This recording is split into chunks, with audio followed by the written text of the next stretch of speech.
Back at it again. Barakatha Yahweh wa Yahweh Shai, Barakatha Yahweh wa Yahweh Shai, Barakatha Yahweh wa Yahweh Shai, Barakatha Yahweh wa Yahweh Shai, Yahweh, Ba'ashem, Yahweh Shai, Barak, wa Rapah, wa Kazak, to the apostles, elders, and the brethren throughout the four corners. I say shalom. Back at it, because I couldn't do the whole lesson that day, and I'm probably going to have to do another part. But I left off speaking about kind of the beginnings of one of the first revolts, and it actually wasn't the first revolt against but that was against the Roman taxation right there that Augustus had proclaimed with Judas the Galilean. There's a lot that went on concerning with this guy Judas the Galilean, and there's more that I'm gonna cover in this particular section. So I left off speaking about how it wasn't just only the Romans that were committing atrocities against Jake, but it was actually spearheaded Judas the Galilean and the zealots that was joined unto him was a part of that. Now, there's an instance. Let me see if I get it here in the Josephus. It's in the book of Antiquity. I'm gonna start off here. The book of Antiquity of the Jews, chapter 10, book 17, chapter 10. And I'm going to start here at about, I'm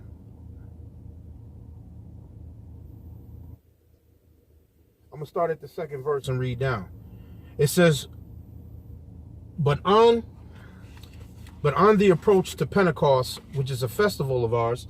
So this is the day of Pentecost, which is what? 50 days after the Passover.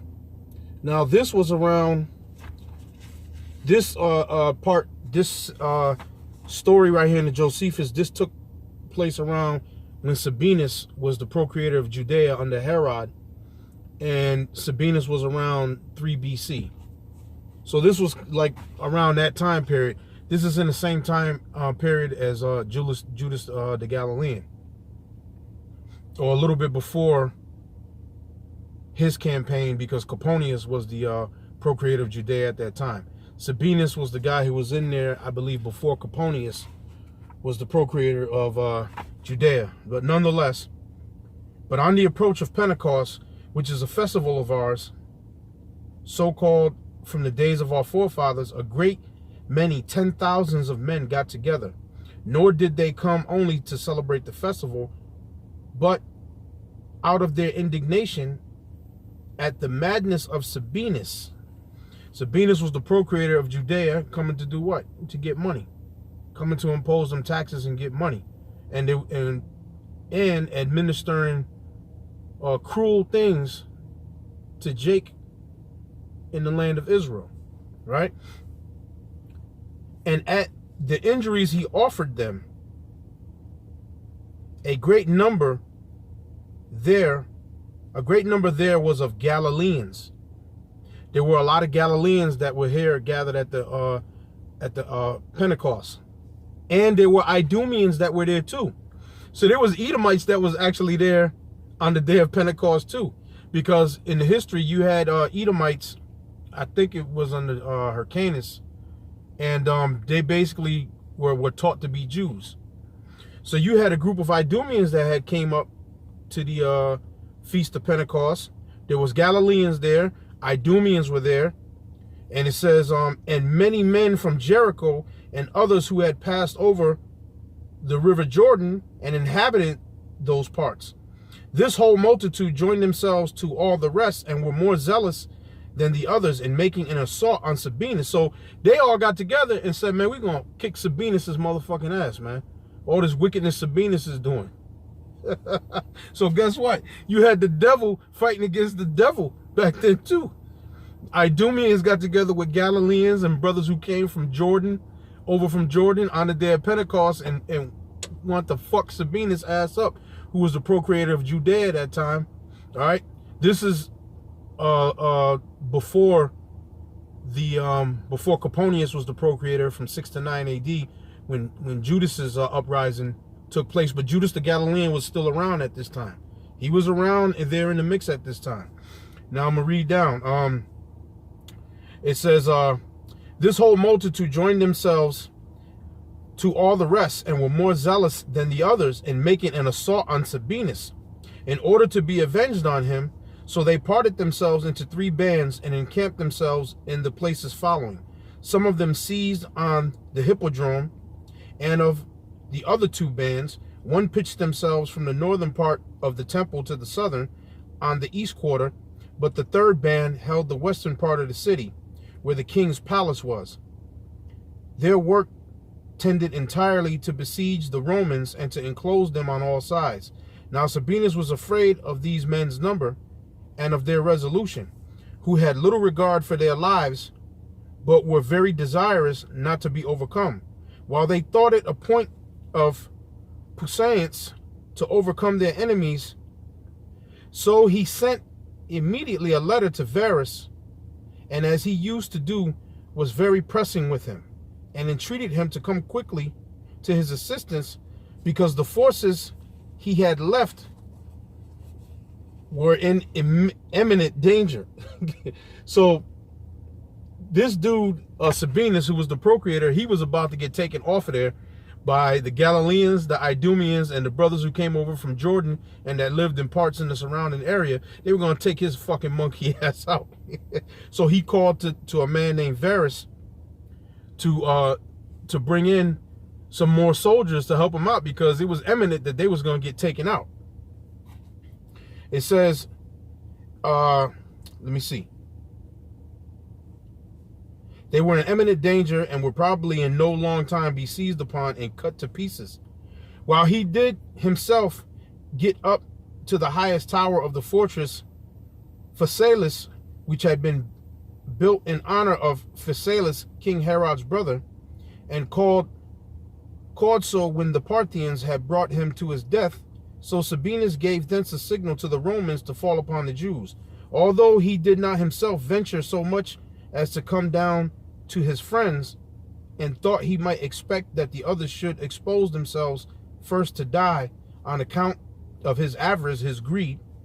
However, the Romans ventured to make a sally out of the place, and a terrible battle ensued, wherein, though it is true the Romans beat their adversaries, yet were not the Jews daunted in their resolutions, even when they had the sight of that terrible slaughter that was made of them.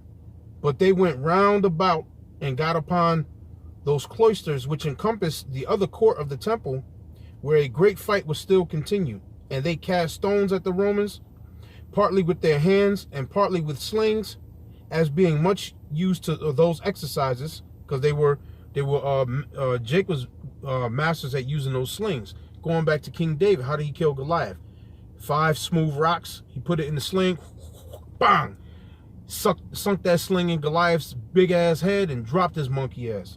So Jake was prolific or proficient with that sling back then. It says, all the archers also in array did the Romans a great deal of mischief, because they used their hands dexterously from a place superior to the others, and because the others were at an utter loss what to do, for when they tried to shoot their arrow against the Jews upwards, these arrows could not reach them, insomuch that the Jews were easily too hard for their enemies. And this sort of fight lasted a great while, till at last the Romans, who were greatly distressed by what was done, set fire to the cloister so privately that those that were gotten upon them did not perceive it. This fire, being fed by a great deal of combustible matter, caught hold immediately of the roof of the cloister, so the wood, which was full of pitch and wax, and whose gold was laid on it with wax, yielded to the flame presently. And those vast works, which were of the highest value and esteem, were destroyed utterly, while those that were on the roof unexpectedly perished at the same time. For as the roof tumbled down, some of these men tumbled down with it, and others of them were killed by their enemies who encompassed them. There was a great number more who, out of despair of saving their lives and out of astonishment at the misery that surrounded them, did either cast themselves into the fire or threw themselves upon their swords, and so got out of their misery.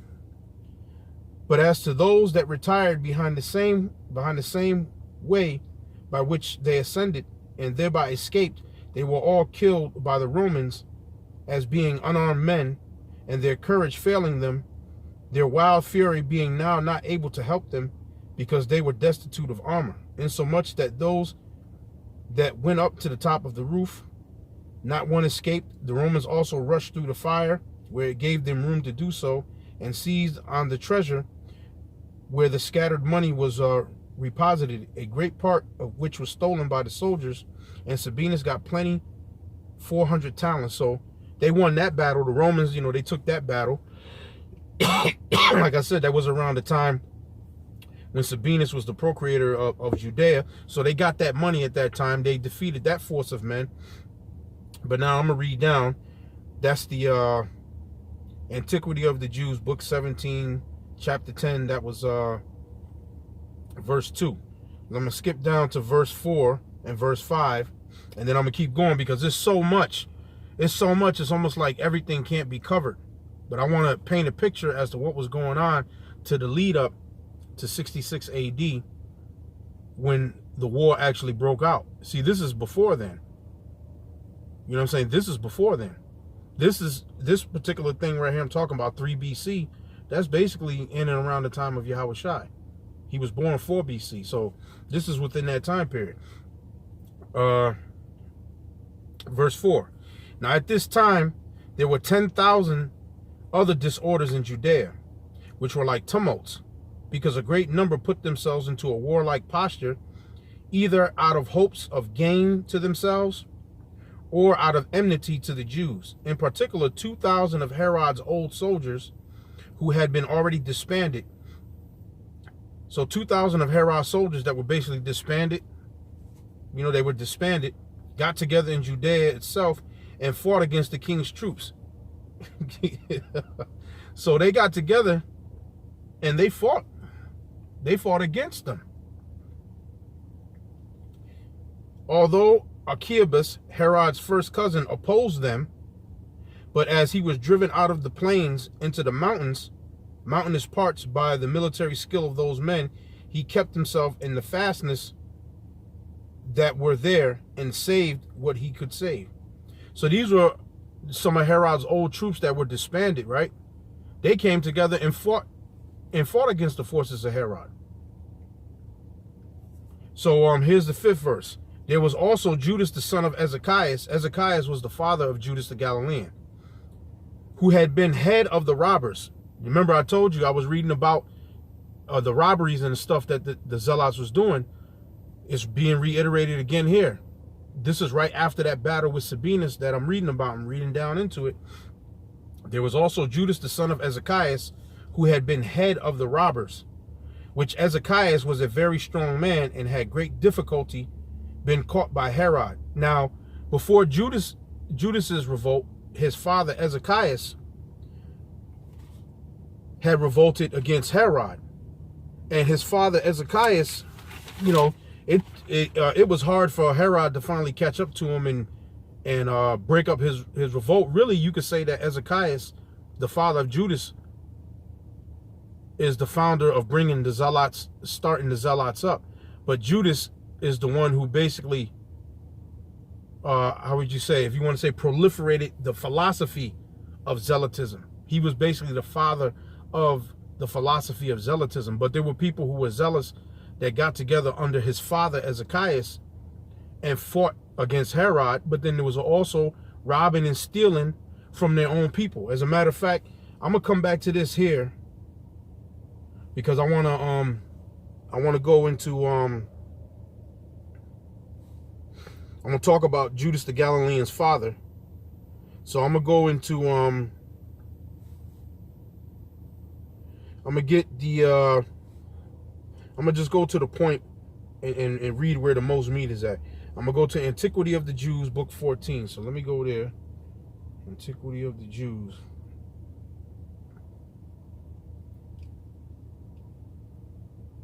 Book 14. And book 14, chapter 9.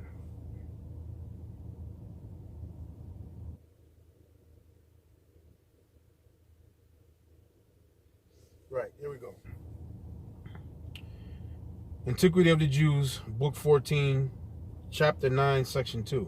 And seeing that Hyrcanus was of a slow and slothful tempter, he made Phasaelus, his eldest son, governor of Jerusalem, and of the places that were about it, but committed Galilee to Herod, his next son, who was then a very young man, for he was but 15 years of age. But that youth of his was so impudent to him, but as was his youth of great mind, he presently met with an opportunity of signalizing his courage, for finding that there was one Hezekiah, a captain of a band of robbers, who overran the neighboring parts of Syria with a great troop of them. He seized him and slew him, as well as a great number of the robbers that were with him, for which action he was greatly beloved by the Syrians. For when they were desirous to have their country freed from this nest of robbers, he purged it of them. So they sung songs in his commendation in their villages and cities, as having procured them peace and secure enjoyment of their possessions. And on this account it was that he became known to Sextus Caesar, who was a relation of the great Caesar and was now president of Syria. So this is dealing with Herod kind of first. He was a young Herod. He dealt with the father of Judas the Galilean, his name was Hezekiah. He had a band of robbers with him that were going around robbing and pillaging and doing stuff to the Romans, but also to their own people. Hezekiah, he was head of the robbers. Let me read a little bit more. I'm gonna go to War of the Jews, Book 2, Chapter 4. Let me go there real quick, and then I'm gonna jump back to where I was, because it's a lot. It's a lot I'm trying to get done. It's gonna take a while. War of the Jews, Book 2, Chapter 4. At this time there were great disturbances in the country, and that in many places, and the opportunity that now offered itself induced a great many to set up for kings. And indeed in Idumea 2,000 of Herod's veteran soldiers got together and armed and fought against those of the king's party, against whom Achiabus, the king's first cousin, fought. So again, it's telling you here that you had 2,000 of Herod's veteran soldiers who got together and armed and fought against those of the king's party. Fought against them. Let me go on. And that out of some of the places that were the most strongly fortified, but so as to avoid a direct conflict with them in the plains, in Sepphoris, also a city of Galilee, there was one Judas, the son of the arch-robber Hezekiah, who formerly overran the country and had been subdued by King Herod. I read about in Antiquity of the Jews, Chapter 4, Book 14, Chapter 9, how Herod, when he was young, he subdued Hezekiah, the father of Judas, and killed him and disbanded the men that was with him. But it's speaking about him again. In Sepphoris, also a city of Galilee, there was one Judas, Hezekiah, the son of the arch-robber Hezekiah, who formerly overran the country and had been subdued by King Herod. This man got no small multitude together and brake open the place where the royal armor was laid up, and armed those about him and attacked those that were so earnest to gain dominion. So basically what it's talking about is what Judas did. Judas went into the city of Sepphoris, which was in Galilee, and he got a multitude together. He had break into Herod's palace. That palace was Masada, by the way. He broke into Masada and basically armed themselves, because Herod had a lot of things laid up in there: food, water. He had weapons, armor, all type of stuff up in there. So they broke into there and they armed themselves. Put the armor on. They grabbed swords, shields, and you know, and they started to get busy. So that's just a little bit of what was taking place back there. So I read back in Antiquity of the Jews 17, chapter 10, and I had read section 2. I had read section 4. Section 5, and was dealing with what was happening back there at that time. There was a lot of stuff that was going on back there. So I'm gonna go back to Antiquity of the Jews, book 17, chapter 10, and I'm gonna go here to the 5th verse. I'm gonna read about Judas again. There was also Judas, the son of Ezekias, who had been head of the robbers, which Ezekias was a very strong man, had with great difficulty been caught by Herod. Herod went through hell to catch this man. It wasn't an easy win. This Judas, having gotten together a multitude of men of profligate character about Sepphoris in Galilee, made an assault upon the palace there, and seized upon all the weapons that were laid up in it, and with them armed every one of those that were with him, and carried away what money was left there. And he became terrible to all men by tearing and rending those that came near him. And all this in order to raise himself, and out of an ambitious desire of the royal dignity. And he hoped to obtain that as a reward, not of his virtuous skill in war, but of his extravagance in doing injuries. Okay? So yeah, they were fighting the Romans, but they was also committing heinous acts on their own people. Stealing money, burning homes down, stealing people's crops. It wasn't just the Romans they was getting at. They was getting at their own people. Now I want to go back to, let me go back to, I'm going to read the book of Exodus, because, the scriptures have to ring in with all of this killing and stealing that was going on at the hands of the men that were banded with Judas the Galilean, the men who were with his father, Ezekias, who was before him, right? The scriptures say this, and so you can look at them in the history. Yeah, they were freedom fighters. Freedom fighters for what? Okay, yeah, they fought against the Romans, but they brought down all kind of hell on Judea, not at the hand of the Romans, but by their own doing. The country was in an uproar. There were tumults, and there was things going on everywhere. And what were they guilty of? Let me read Exodus 20 and 13. Thou shalt not kill. They were violating that law. Who were they killing? They were killing their own people. You fuck the Romans. You could kill the Romans all day and all night.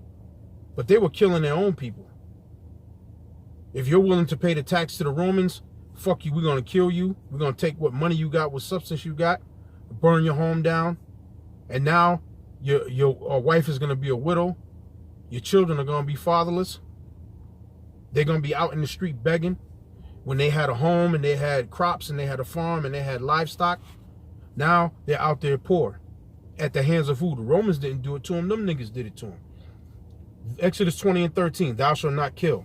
Exodus 20 and 15, thou shalt not steal. They were killing and they were stealing from their own people. It's one thing to do it to the Romans, but then doing it to your own people. Verse 17, Exodus 20 and 17, thou shalt not covet thy neighbor's house. Thou shalt not covet thy neighbor's wife, nor his manservant, nor his maidservant, nor his ox, nor his ass, nor anything that is thy neighbor's. They violated the 10 Commandments. Thou shalt not kill. Thou shalt not steal. Thou shalt not covet thy neighbor's house. That's what these niggas that were with Judas the Galilean and that were with his father before him, Ezekiah, is doing. Also, let me pull up here the book of Acts, right? Because I made mention in the first video about Acts, the 5th chapter, and the dealings that was going on with the disciples where, you know, they basically wanted to kill the disciples. And then the Pharisee Gamaliel, who Paul was raised up under, stood up basically in defense of the disciples, like, you know, take heed what you about to do to these men. All right? Take heed what you about to do. And then he was going into the history, speaking about what happened in days before, in earlier times, as a result of what? This man, Judas the Galilean. He also spoke of, I'm going to read it, Acts 5, I'm going to start at 36. Now, as a matter of fact, I'm going to start at 34. Then stood up one in the council, a Pharisee named Gamaliel, a doctor of the law, had in reputation among all the people, and commanded to put the apostles forth a little space, you know, give them back up off of them, and said unto them, ye men of Israel, take heed to yourselves what ye intend to do as touching these men. For before these days rose up Theudas, boasting himself to be somebody, to whom a number of men, about 400, joined themselves, who was slain, and all as many as obeyed him were scattered and brought to naught. So he was going back into the history. He said, before these days, right? You remember this? Remember that nigga Theudas? Then he said, after this man, so after Theudas, rose up Judas the Galilean. That was back during the time of 6 to 9 AD. And what I was just reading in the Josephus about Judas going to Sepphoris and basically breaking into the king's palace, which was at Masada, and, you know, taking the armaments, taking whatever money. That was Herod's palace or whatever, or Herod's place of refuge. They broke into there, they grabbed the swords, they grabbed money, blah, blah, blah. And they armed themselves. So he's speaking about a man who preceded Judas the Galilean named Theudas, who was in that same time period of Judas the Galilean. So he was going back to in the history. Now, verse 37, after this man rose up Judas of Galilee in those days of the taxing, and drew away much people after him, he also perished, and all, even as many as obeyed him, were dispersed. Then he went on to say, and now I say unto you, refrain from these men and let them alone. He said, look, leave these men alone, man. He was telling, Gamaliel was telling the other men, look, leave these men alone. All right, leave them alone. He says, and I say unto you, refrain from these men and let them alone. For if this counsel of this work be of men, it will come to naught. But if it be of the Most High, ye cannot overthrow it. Lest haply ye be found to even fight against the Most High. And to him they agreed. So they agreed with Gamaliel. They said, all right, we're going to let up off of them. And when they had called the apostles and beaten them, they commanded that they should not speak in the name of Yahushua, and they let them go. They beat the shit out of them, and then they let them go. But what I want to go back to is, he went back into the history. And he was talking about Judas the Galilean, and he spoke about a man who came a little before Judas the Galilean, whose name was Theudas. Now, in the Josephus, I found a record of a man named Theudas. But the thing is, the Theudas that's mentioned in Josephus is not the same Theudas that Gamaliel was mentioning here in Acts, the 5th chapter. I'm going to qualify that, because if any brothers go and do any independent research, they're going to run into it. And you have to take in mind the name Theudas, the name Judas, the name Simon,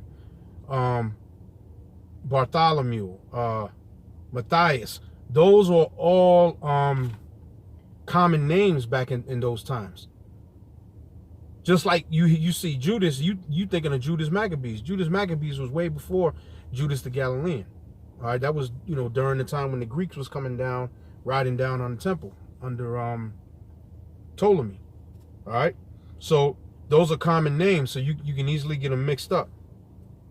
So now what I'm going to do, I'm going to go to the account of Theudas and let me get the account of Theudas in Antiquity of the Jews. I'm going to go to Antiquity of the Jews, and I believe it's Antiquity of the Jews, I believe it's book 20. So I'm going to just make this distinction. So I don't want to get brothers mixed up, or, you know, if you're going to do your own research, you're going to find it and you're going to think that's the same Theudas. It's not. I'm just doing it, hitting the history. Book 20. What was it? Chapter 5. I think it's... Yeah. Okay. Now I read Acts. Let me hit Acts again. Acts 5 and 36. For before those days, Gamaliel speaking, before these days rose up Theudas, boasting himself to be somebody, to whom a number of men, about 400, joined themselves, who was slain, and all as many as obeyed him were scattered and brought to naught. After that man Theudas rose up, then Judas rose up. Keep in mind, the time when this was going on was in the time period of 6 to 9 AD, and at that time Coponius was the procurator of Judea during Judas of Galilee's revolt. The procurator or governor of Judea was Coponius. Now, let me go here into the Josephus, right? Antiquity of the Jews, book 20, chapter 5, section 1. Now it came to pass, while Fadus was procurator of Judea, that a certain magician whose name was Theudas. Now it said here, Fadus was the procurator of Judea at the time of Theudas. When you go into the history, the Theudas that Gamaliel was speaking of wasn't this guy. This guy came after, way after, because Fadus is telling you here, Fadus was the procurator of Judea at this time. This was in the time of 44 to 47 AD that Fadus was the procurator of Judea. So it's not the same Theudas that Gamaliel was talking about. So I'm going through this so that way if you read it, you think, oh yeah, that's Theudas in Acts 5. It's not. It's a different Theudas. Those names were common names back then, but now let me read this. Now it came to pass while Fadus was procurator of Judea. Remember, Fadus was the procurator of Judea from 44 to 47 AD. All right? 44 to 47 AD. Whose name was, it says, while Fadus was procurator of Judea, that a certain magician whose name was Theudas persuaded a great part of the people to take their effects with them and follow him to the river Jordan. For he told them he was a prophet, and that he would by his own command divide the river and afford them an easy passage over it. And many were deluded by his words. However, Fadus did not permit them to make any advantage of his wild attempt. So Fadus was right on top of this guy. He's like, oh, okay, this guy's rising up saying that that he's a Messiah. Because anytime somebody back in those days, if anybody rose up and said, look, that meant a rebellion was coming. So he jumped right on it quick. He's like, he said, we've been dealing with this for so long here in Judea, you know, here in this area now. Oh no, I'm gonna jump on this nigga quick. So it says, however, Fadus did not permit them to make any advantage of his wild attempt. He didn't give them no time. He didn't play, but sent a troop of horsemen out against them, who falling upon them unexpectedly slew many of them and took many of them alive. The ones that were taken alive were sold in slavery, basically sold in slavery in Rome. Okay. They also took Theudas alive and cut off his head and carried it to Jerusalem. This was what befell the Jews in the time of Cuspius, Fadus's government. So this was during the time when Fadus was the procurator of Judea from 44 to 47 AD. Now, going back to Acts the 5th chapter, I got to recap Acts 5. I'm going to read it again. Acts 5 and 36. For behold, those days rose up Theudas, boasting himself to be somebody, to whom a number of men, about 400, joined themselves, who was slain, and all as many as obeyed him were scattered and brought to naught. After this man rose up Judas of Galilee. Now, that's the clue right there. After this Theudas rose up came Judas. Judas was around 6 to 9 AD. Coponius was the procurator. The Theudas that's spoken about in the Josephus that I just read, and I'm going to give it to you in Antiquity of the Jews, book 20, chapter 5, section 1. That Theudas is not the same Theudas mentioned here in Acts the 5th chapter by Gamaliel. Gamaliel was talking of a man named Theudas who came about during around the time 6 to 9 AD, when Coponius was the procreator. So I'm just saying that to make mention of you when you go in here into the history. It's a lot of names are going to sound the same. A lot of names are common names, so it's easy to cross up. You could cross up certain history with other history. So I'm just making that distinction. So I'm making that distinction so brothers don't cross that up. But that's an account of Theudas, but that's not the Theudas that Gamaliel was speaking of in Acts the 5th chapter. Nonetheless, I went through to go through the backdrop of some of the history of what was taking place at the beginning of the taxation, while the taxation was going on, coming up to the time of the apostles, to the time of Yahushua. That's why Yahushua made the statements he made in Matthew's let me go and get that. Matthew's the 24th chapter. This is why now I understand. Now I have a greater understanding of why Yahushua said what he said here in what he said here in Matthew's 24, right? Yahushua made this statement. Now let me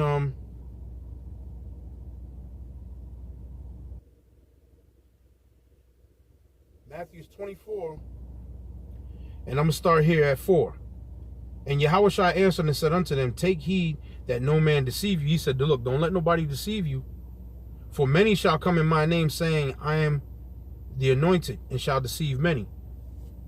Now, going back before Yahushua made this statement, I read the history of Judas the Galilean, his father Ezekias. Those men came as saying as they were messiahs, that they were the Messiah, they were coming to liberate Israel, and then brought all kind of hell down on Israel. Not just going against the Romans, but being niggas and robbing their own people. Yahushua didn't do that to Israel. He didn't do that to Israel. But these niggas did. So he told the disciples, don't let no man deceive you, because in that time span, you had a lot of deceivers running around, pumping themselves up like they was somebody, and they was nobody. They were a bunch of goddamn liars. So Yahushua said, take heed, let no man deceive you.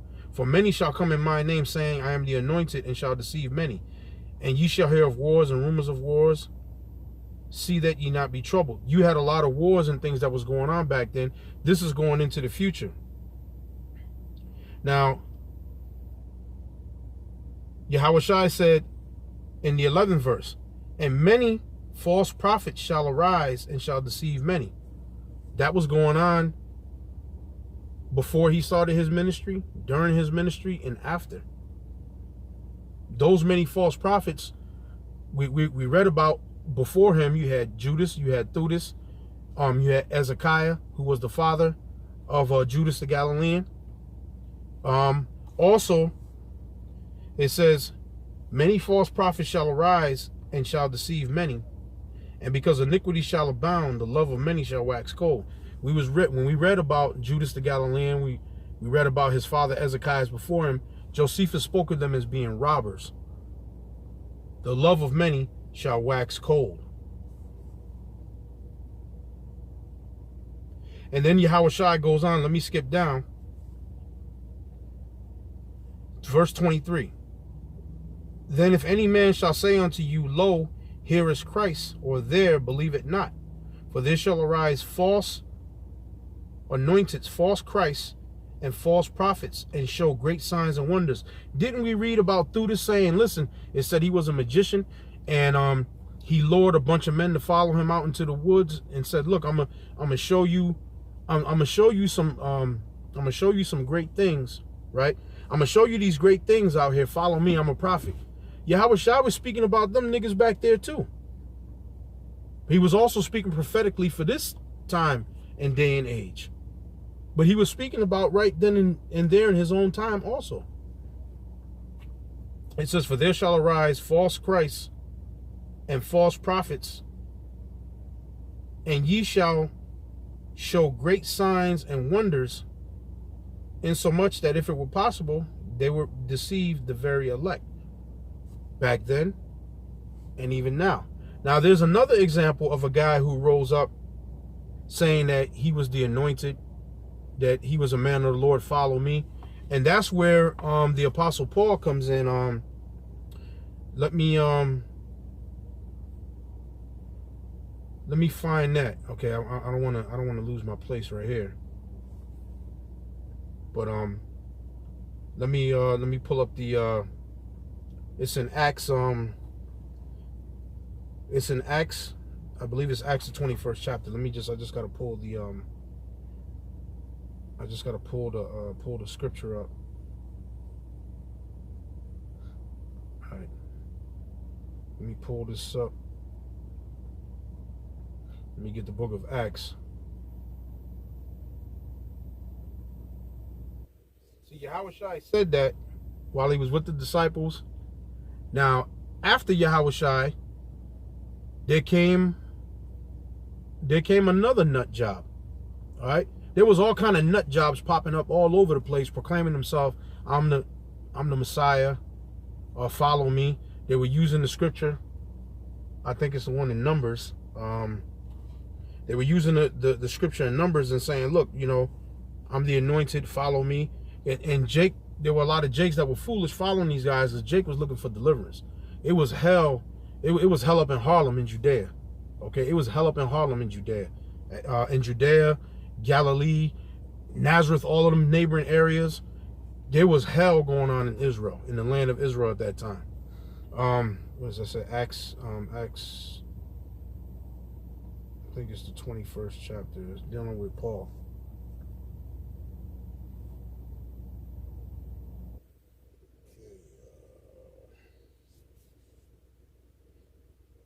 Acts 21, and let me get the verse. 21 and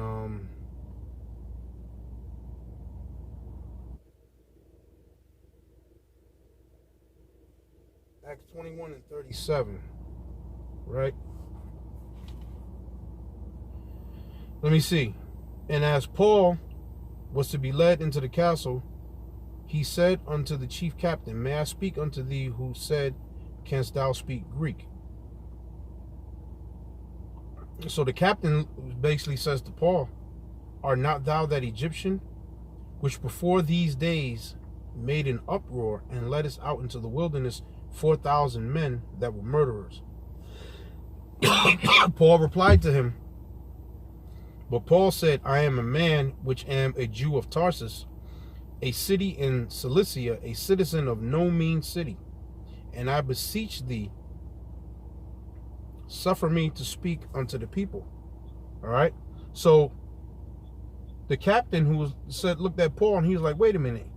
Ain't you that crazy ass, ain't you that Egyptian, which before these days made us an uproar and led us out into the wilderness 4,000 men that were murderers?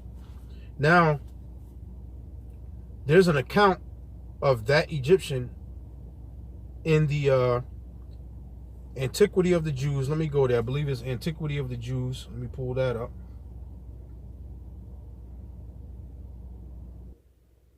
Okay, so there was a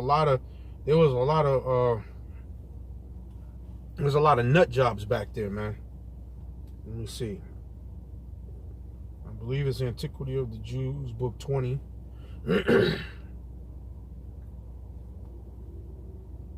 Chapter 8.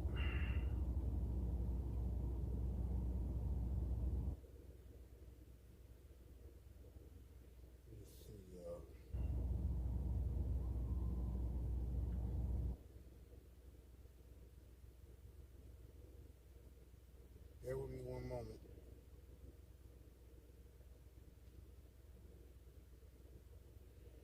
Okay. It's going to be a lot of reading. So what I'm going to do is I'm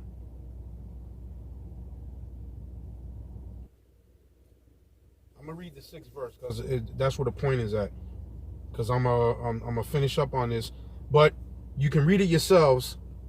It's Antiquity of the Jews, book 20, chapter 8, verses 5 and 6. I'm going to read the point in 6. and finish these scriptures out and close up, and then I'm going to have to get into it another day. Because there's so much, man. It's like I got so many thoughts going through my mind, but I can't encompass everything in just one set like this. I could be here 4 or 5 hours going on with this. But let me go here. I'm going to jump down to the 6th verse. You get a chance, read the 5th verse. Let me jump down. It says, these works that were done by the robbers filled the city with all sorts of impiety. Right? Impiety means blasphemy. Blasphemy, defilement, desecration, irreverence, no respect, profanation. They didn't respect the temple. They didn't respect people. Sacrilege, outrageous violations. So the works that were being done in Judea by the robbers, which were, talking about the men that were with that were part of the zealots, those robbers, because those were robbers. These works that were done by the robbers filled the city with all sorts of impiety. And now these impostors and deceivers persuaded the multitude to follow them into the wilderness and pretend that they would exhibit manifest wonders and signs that should be performed by the providence of the Most High.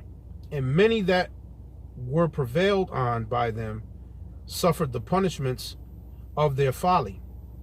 For Felix brought them back and then punished them. So, and now it's talking about, this is another time. Now, Felix was the procreator of Judea at this time. This is the time from 52 to 59 AD. From 52 to 59 AD, Felix is the procreator of Judea. And at this time, there's another guy that rose up. We read about Theudas, who was during the time of Faddus, who was the procreator of Judea, and that was 44 to 47 AD. Now we go about 5 years into the future when Felix became the procreator of Judea, right? From 52 to 59 AD, this is Felix's reign. Here's another guy who rose up. And this is what Yahushua was talking about in Matthew 24. I'm going to go back there and close out. And many that were prevailed on by them suffered the punishments of their folly. For Felix brought them back and then punished them. Moreover, there came out of Egypt about this time to Jerusalem one that said he was a prophet. Now remember in Acts 21, art thou that Egyptian? There came out of Egypt about this time to Jerusalem one that said he was a prophet, and advised the multitude of the common people to go along with him to the Mount of Olives, as it was called, which lay over against the city. And at the distance of 5 furlongs, he said further, that he would show them from hence how at his command the walls of Jerusalem would fall down. And he promised them that he would procure them an entrance into the city through those walls. When they were fallen down, now when Felix was informed of these things, now Felix, who was the procreator of Judea, now he heard that, we got another crackpot out here talking about that he's a Messiah, that he's going to show the people wonders. He's bringing them out there into the wilderness. Look, I'm going to show you some wonders and some signs. Look, I'm going to make that wall fall. And there's going to be an entrance for you to go to the sea, right? So now Felix gets word of this. He's like, okay, let's rally up the troops. Now, when Felix was informed of these things, he ordered his soldiers to take their weapons and came against them with a great number of horsemen and footmen from Jerusalem and attacked the Egyptian and the people that were with him. He also slew 400 of them and took 200 alive. But the Egyptian himself escaped out of the fight, but did not appear anymore. And again the robbers stirred up the people to make war with the Romans, and said they ought not to obey them at that. And when any persons would not comply with them, they set fire to their villages and plundered them. So now, at the same time with this Egyptian doing this bullshit, and then Felix coming and stomping him out and his little rebellion out, right? And again, now you got a group of robbers who stirred up the people, which the zealots. And again, the robbers stirred up the people to make war with the Romans. Who was that? Those were the zealots. And said they ought not to obey them at all. And when any persons would not comply with them, so anybody that wasn't going to be a part of the zealots' war campaign, when nobody complied with them, they set fire to their villages and plundered them. All right, that's why Josephus kept calling them robbers, robbers, robbers. All right. That's why he kept calling them what they were, robbers, robbers. All right. So now let me go back here into I want to check into something else. I'm gonna go to another reference, War of the Jews. Let me see, War of the Jews. I believe it's chapter 7. Now let me go to that. Let me go to that one. I read about the Egyptian there. I believe there's another account of that same Egyptian who got his ass kicked. War of the Jews, book 7, chapter 8. War of the Jews, book 7, chapter 8. Let me see.